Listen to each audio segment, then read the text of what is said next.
Supreme court में वक्फ संशोधन अधिनियम 2025 की संवैधानिक वैधता को चुनौती देने वाली याचिकाओं पर सुनवाई पूरी हो गई है।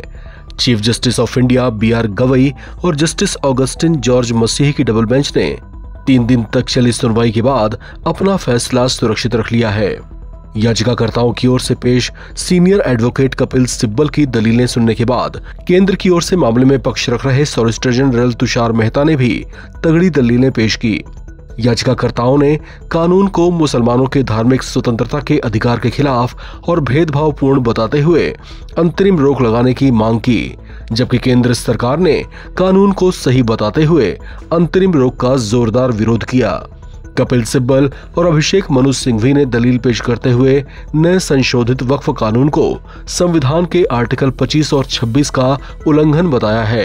केंद्र सरकार की ओर से पेश सॉलिसिटर जनरल तुषार मेहता ने कानून में वक्फ करने वालों के लिए 5 वर्ष का प्रैक्टिसिंग मुस्लिम होने की अनिवार्यता के प्रावधान को सही ठहराते हुए कहा कि शरिया कानून में भी अगर कोई मुस्लिम पर्सनल लॉ का लाभ लेना चाहता है तो उसे भी मुस्लिम होने का घोषणा पत्र देना होता है।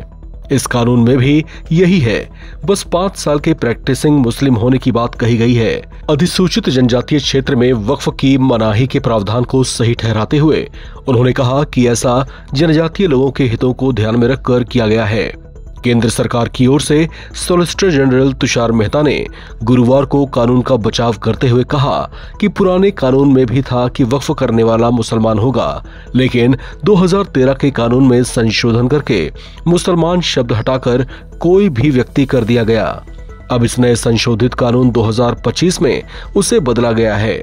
मेहता ने कहा कि वक्फ तो मुसलमान ही करेगा और अगर कोई हिंदू वक्फ को दान करना चाहता है तो अभी भी कर सकता है, उस पर कानून में कोई रोक नहीं है।